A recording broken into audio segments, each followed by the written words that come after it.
अस्सलाम वालेकुम। तो आज की क्लास के अंदर जो हमारे पास टॉपिक है वो commutative property does not hold under the multiplication. मतलब ये है कि जो कम्यूटेटिव प्रॉपर्टी लास्ट क्लास के अंदर हमने क्या है कि डिस्कस किया था एडिशन की। कम्यूटेटिव प्रॉपर्टी ऑफ एडिशन जो है होल्ड करता है मैट्रिक्स, ठीक है।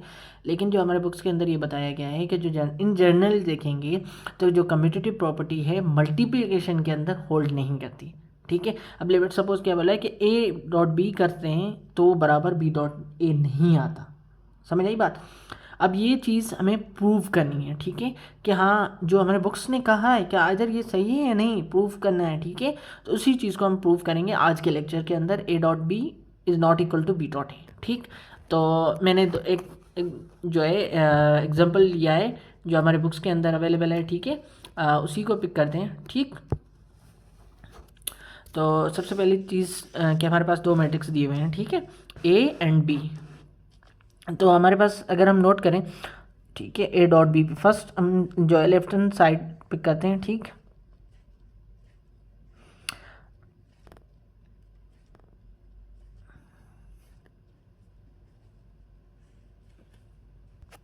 अच्छा जी, तो हमारे पास दोनों मैट्रिक्स। अब मल्टीप्लिकेशन मैंने लेक्चर जो है आई होप के जो है मल्टीप्लिकेशन ऑफ मैट्रिक्स हमने जब डिस्कस किया था तो उसके अंदर मैंने बताया था सबसे पहले मल्टीप्लिकेशन के लिए सबसे पहले ये चीज़ देखेगी कि फर्स्ट मैट्रिक्स के जो कॉलम हैं वो बराबर होने चाहिए सेकंड मैट्रिक्स के रोज के बराबर। अब इस मैट्रिक्स के अगर हम नोट करें तो 3 कॉलम्स हैं और सेकंड वाले मैट्रिक्स को अगर नोट करें तो 3 रोज हैं, तो मतलब पहली वाली कंडीशन सेटिस्फाई हो चुकी है, ठीक है। वैसे भी ये 3x3 मैट्रिक्स है, ये भी 3x3 मैट्रिक्स है, ठीक है।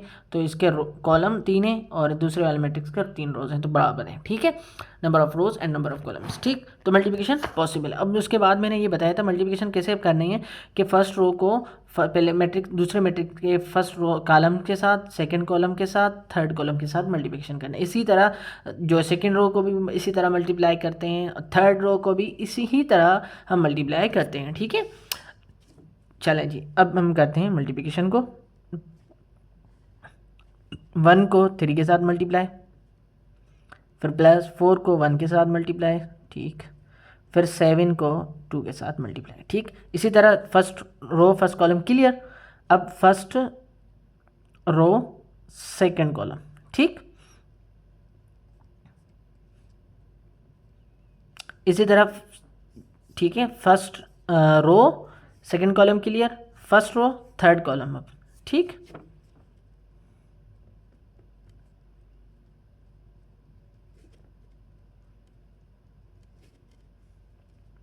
क्लियर। इसी तरह सेकंड रो को सेम टू सेम प्रोसीजर करेंगे, ठीक है।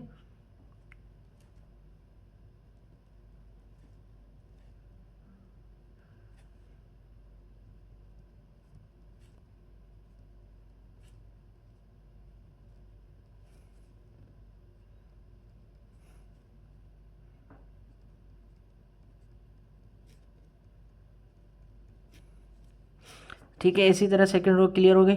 अब थर्ड रो,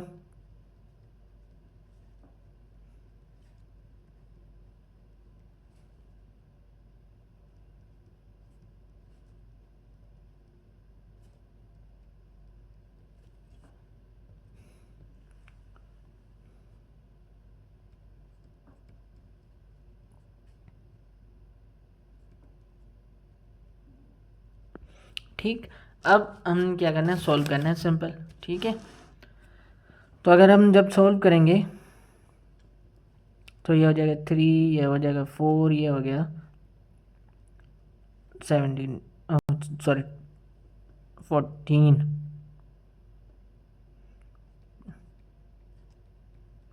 ठीक है। क्योंकि अब मुझे मल्टीप्लाई जो है समझाने की ज़रूरत नहीं है, ठीक है।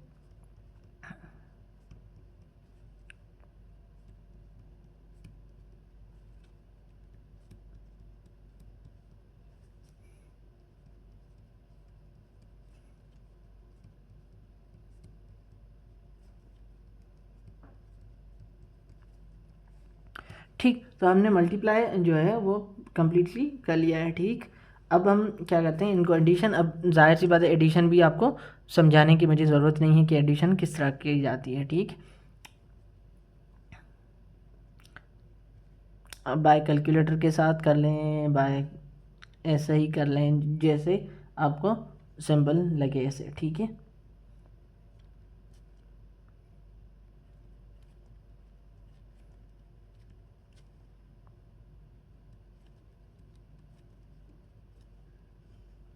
ठीक, तो हमने जो है ना ए डॉट बी जो है मल्टीप्लाई किया, तो हमारे पास जो आंसर आया वही ये आंसर है, ठीक है।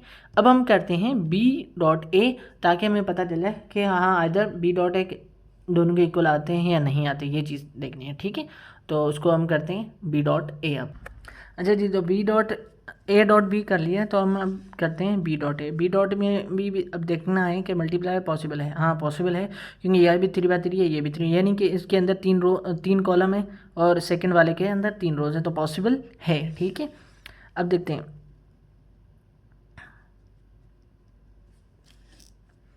ठीक। अब मल्टीप्लिकेशन भी सेम प्रोसीजर है, आपको करना पड़ेगा, ठीक है। तो हम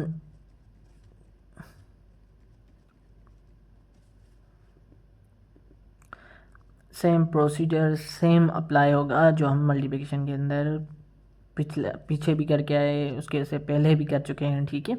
तो सेम टू सेम प्रोसीजर है, ठीक है।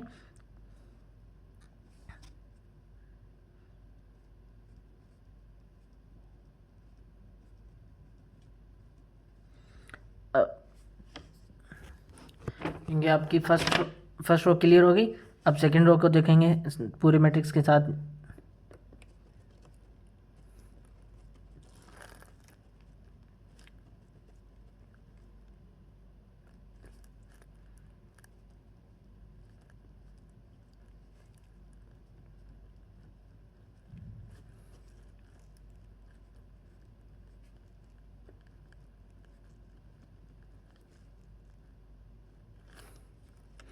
इसी तरह सेकंड रो क्लियर हो गई, अब थर्ड रो।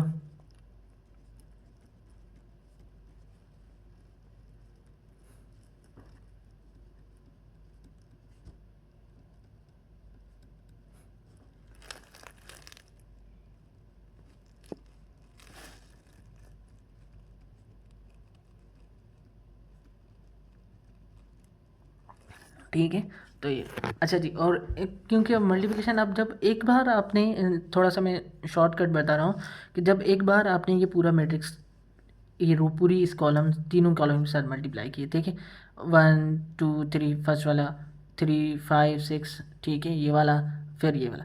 अब इसी तरह जब आप दूसरी बार करेंगे तो सारों की सेम टू सेम, तो इसका मतलब ये आपने पिक करो ये वाली चीज़, ठीक है, ये लिखो पहले, फिर ऊपर वाला सेम टू सेम लिख लो, फिर ये वाला एलिमेंट, फिर जो सेकंड वाला इसका जो है सेकंड वही सेम टू सेम। तो आपने बार बार इधर देखने की भी ज़रूरत नहीं पड़ेगी, आप इतना ही जल्दी कर सकते हैं, ठीक है।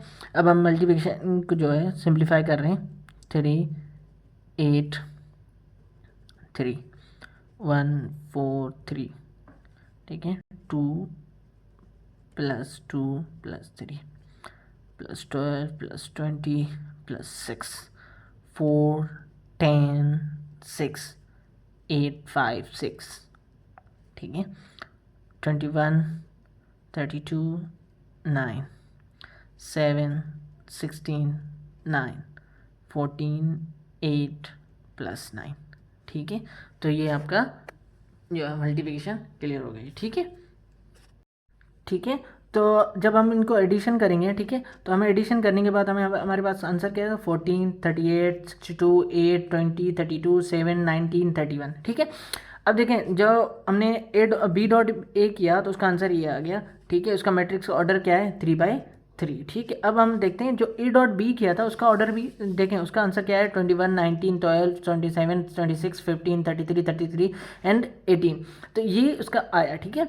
अब देखिए नोट करें कि दोनों के दोनों इक्वल तो नहीं है आगे, ठीक है। हमारी प्रॉपर्टी तो ये थी A dot B equal not equal to B dot A, check करते हैं ऐसा तो नहीं हो गया कि बराबर हो गए, ठीक है। तो सबसे पहली चीज़ होती है जब हम मैट्रिक्स को चेक करते हैं तो सबसे पहले पॉइंट ये होती है कि हमें उसके अंदर मैट्रिक्स का ऑर्डर चेक करना होता है, ठीक है, इक्वलिटी के अंदर। तो इनका ऑर्डर क्या है, 3/3, इसका भी ऑर्डर 3/3, ठीक है, ऑर्डर तो बराबर है। क्योंकि हमने पढ़ा था कि इक्वलिटी ऑफ द मैट्रिक्स के अंदर सिर्फ ऑर्डर इक्वल नहीं होना चाहिए, उसके साथ साथ उसके जो करस्पॉन्डिंग एलिमेंट होने चाहिए वो भी सब। अगर आपके अंदर इक्वल मैट्रिक्स के अंदर दो इक्वल मैट्रिक्स हैं, उसके अंदर एक भी अगर जो करस्पॉन्डिंग एलिमेंट डिफरेंट हो तो वो इक्वल मैट्रिक्स नहीं कहलाए जाते। ठीक है, तो इसके अंदर सबसे पहले देखो 1 1 पे पोजीशन पे दो मैट्रिक्स है, उसको देखो 1 1 के पोजीशन पे जो एलिमेंट है उसको देखो 14 है, बी डॉट ए। तो ए डॉट बी के ऊपर जो करस्पॉन्डिंग एलिमेंट मतलब ये 1 1 की पोजीशन पे कौन सा आता है, 21। तो यहाँ पे देखो, यहाँ पे 14 है, यहाँ पे 21 है, तो पहली ही पोजीशन पॉइंट के ऊपर ही मैट्रिक्स की जो इक्वलिटी के ऑर्डर जो है वो ख़त्म हो गया। मतलब जो जो स्टेटमेंट होती है कि इक्वल होने है, वो तो इक्वल है नहीं, तो इसका मतलब ये इक्वल नहीं है। ठीक है, तो A dot B is not equal to B dot A, ये हमने अभी प्रूव कर लिया। ठीक है, तो आई होप कि आपको लेक्चर समझ आ चुका होगा। अगर आपको नहीं समझ आएगा तो दोबारा से इसको दोबारा से चेक कीजिएगा। ठीक है, देखिएगा। और अगर इक्वल मैट्रिक्स का कॉन्सेप्ट नहीं समझ आया तो आप मेरे इक्वल मैट्रिक्स के जो लेक्चर्स हैं एक उसको देख लीजिएगा। ठीक है, तो हमारे क्लास को यहाँ पे एंड करते हैं। ठीक है, अल्लाह हाफिज़।